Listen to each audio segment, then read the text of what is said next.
퍼주러 미국 갔나? 한미 정상회담 초라한 경제 성적표. 박승철 기자. 바이든 행정부 시절만 해서 지난 2년여 동안 한국은 미국에 1천억 달러 이상을 투자했다. 그것은 미국 전역의 일자리 창출로 이어지고 있다.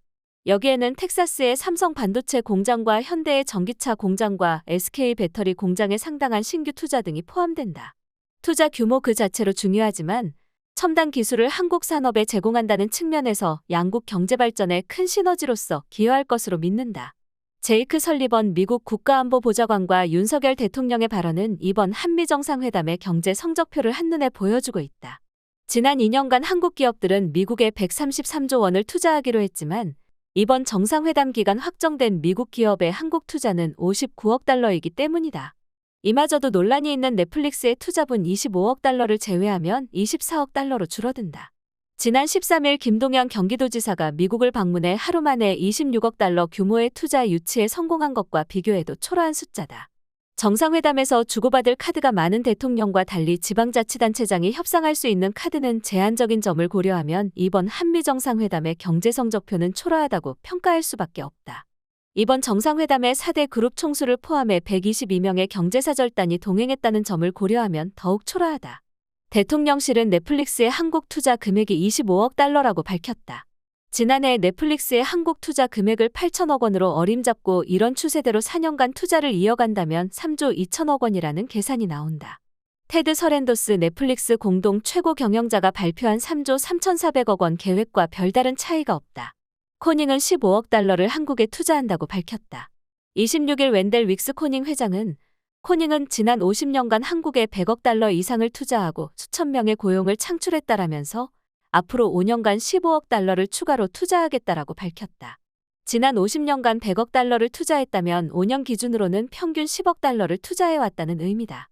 앞으로 5년간 15억 달러를 투자하겠다는 것은 평균 투자 금액 10억 달러보다 5억 달러를 더 투자하겠다는 의미다. 투자 규모 순증으로서 의미가 있는 금액은 5억 달러 규모라는 것이다. 이 밖에 미국 6개 첨단 기업이 19억 달러 투자를 결정했다. 에어프로덕츠와 플러그파워는 수소 분야 투자를 결정했고 온세미콘덕터와 그린트위드는 반도체 분야 투자를 결정했다.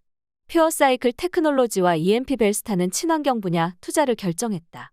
한미 정상회담 직전에 나온 소식들은 더욱 암담하다. 지난해 8월 국회를 통과한 반도체 지원법에서는 보조금을 받는 대신 중국 투자 제한과 초과 이익 공유와 기밀 정보 제출 등의 내용을 담고 있다. 인플레이션 감축법에서는 현대차와 기아가 북미에서 조립되지 않는다는 이유로 전기차 보조금 지급 대상에서 제외됐다. 이외에도 영국 파이낸셜 타임스는 중국이 미국 마이크론의 반도체 판매 금지 조치를 취할 때 삼성과 SK하이닉스가 중국의 반도체를 판매하지 않도록 미국이 한국에 요청했다고 보도했다. 조 바이든 미국 대통령은 미국은 반도체를 만들었으며 한때 전체 시장의 40%를 차지했다라면서 점유율 회복하기 위해 반도체법을 처리했다라고 말했다. 이어 실제 한국의 2개 대기업이 미국에 수십억 달러 투자를 결정하기도 했다라고 말했다. 이는 한국 반도체 대기업의 미국 투자가 미국의 세계 반도체 시장 점유율을 높이는 데 활용될 것이라는 점을 나타낸다.